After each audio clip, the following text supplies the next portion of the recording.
Hi everyone, welcome to our new video. ഇന്നത്തെ video ഒരു requested video ആണ്. ഇംഗ്ലീഷിൽ ഫ്ലുവൻ്റ് ആവാനായി ഒരു സ്റ്റോറി എങ്ങനെ വായിക്കാം, എന്തൊക്കെ കാര്യങ്ങളാണ് സ്റ്റോറി വായിക്കുമ്പോൾ ശ്രദ്ധിക്കേണ്ടത് എന്നും ഈ വീഡിയോയിൽ പറയുന്നുണ്ട്. Let's get started. സ്റ്റോറിയിലേക്ക് പോകുന്നതിന് മുമ്പായി നമ്മൾ ശ്രദ്ധിക്കേണ്ട കുറച്ച് കാര്യങ്ങളുണ്ട്. Number 1, listen. വായിക്കുമ്പോൾ ശ്രദ്ധിച്ച് വായിക്കുക. നിശബ്ദതയുള്ള ഒരു ചുറ്റുപാടിലിരുന്ന് വായിക്കുകയാണെങ്കിൽ അത്രയും നല്ലതാണ്. Number 2, imagine.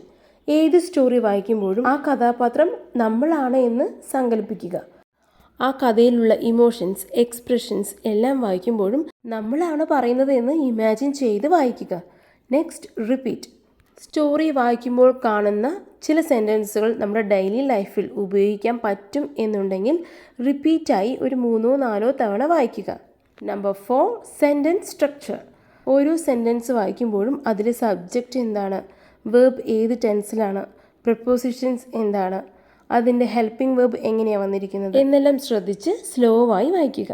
ഇനി നമുക്ക് സ്റ്റോറിയിലേക്ക് കിടക്കാം. Story name honest boy. Once upon a time, ഒരിക്കൽ, ഒരു സമയത്ത്, ഇൻ എ സ്മോൾ ടൗൺ, ഒരു ചെറിയ പ്രദേശത്ത്, there lived a kind-hearted little boy named Rishabh. അവിടെ ചെറിയൊരു ആൺകുട്ടി താമസിച്ചിട്ടുണ്ടായിരുന്നു. ആ ആൺകുട്ടി എങ്ങനെയാണ് അവിടെ പറഞ്ഞിരിക്കുന്നത്? Kind hearted. എല്ലാവരോടും കൈൻഡായി പെരുമാറുന്ന ഒരു ആൺകുട്ടിയായിരുന്നു Rishabh. One sunny day, as Rishabh was walking home from school, he found a wallet.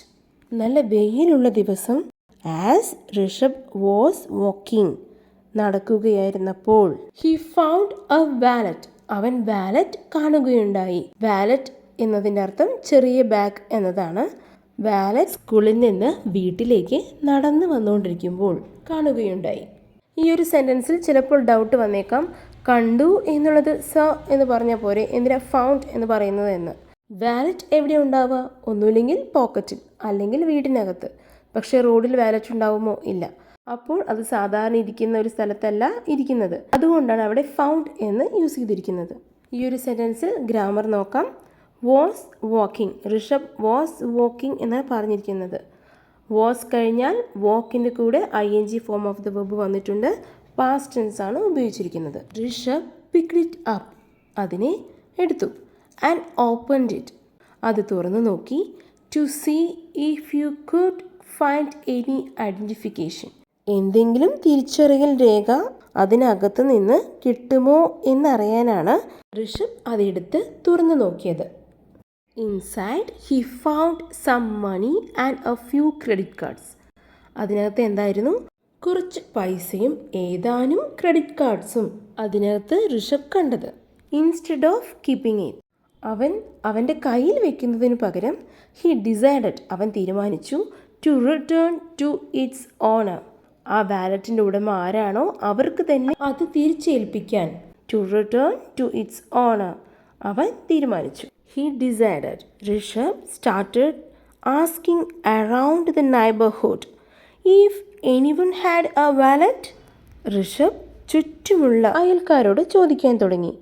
If anyone had wallet, നിങ്ങൾക്ക് ഇതുപോലത്തെ ഒരു വാലറ്റ് ഉണ്ടായിരുന്നോ എന്ന് ചുറ്റുമുള്ള അയൽക്കാരോട് അന്വേഷിച്ചു. ഫൈനലി, അവസാനം, a kind old man named mister Raghav came forward and said, yes, that's my wallet. I thought I would never see it again. അവസാനം വയസ്സായ ഒരാൾ മുന്നോട്ട് വന്ന് പറഞ്ഞു, അതെ, ഇത് എൻ്റെ വാലറ്റാണ്. ഐ തോട്ട്, ഞാൻ വിചാരിച്ചു, I would never see it again, ഞാൻ ഈ വാലറ്റ് വീണ്ടും ഇനി ഒരിക്കലും കാണില്ല എന്ന്. ഇങ്ങനെ ഏത് സ്റ്റോറി വായിക്കുമ്പോഴും ഇൻവേർട്ടഡ് കോമയിൽ വരുന്ന സെൻറ്റൻസ് മിക്കപ്പോഴും നമ്മൾ ഡെയിലി യൂസ് ചെയ്യാൻ പറ്റുന്ന ഒരു സെൻറ്റൻസ് ആയിരിക്കും. അതുകൊണ്ട് ഇതുപോലുള്ള സെൻറ്റൻസ് ഒരു 3-4 വട്ടം ആവർത്തിച്ച് വായിക്കുന്നത് ഫ്ലുവൻ്റ് ആവാനായിട്ട് സഹായിക്കും. The owner was so graceful that he rewarded Rishabh with a big bag of candies. ആ വാലറ്റ് തിരികെ കിട്ടിയ സന്തോഷത്തിൽ ഋഷഭിൻ്റെ ഈ ഒരു മനസ്സിന് ഒരു നന്ദി പ്രകടനമായി ഒരു വലിയ ബാഗ് നിറച്ചും കാൻഡീസ് സമ്മാനമായി കൊടുത്തു. അപ്പോൾ ഈ ഒരു സ്റ്റോറിൻ്റെ മോറൽ ഇതാണ്, honesty and kindness are always rewarded. എന്ന് വെച്ചാൽ നമ്മളിലുള്ള സത്യസന്ധതയും മറ്റുള്ളവരോടുള്ള ദയ കാണിക്കുന്നതും എല്ലാം എപ്പോഴും ആദരവ് നേടിത്തരുന്നതാണ് എന്നതാണ്. അപ്പോൾ ഈ ഒരു വീഡിയോയെക്കുറിച്ചുള്ള നിങ്ങളുടെ അഭിപ്രായം താഴെ കമൻറ്റ് ചെയ്യാൻ മറക്കരുത്. വീഡിയോ ഇഷ്ടമായെങ്കിൽ ലൈക്ക് ചെയ്യുക and please do subscribe English with J YouTube channel. Thank you.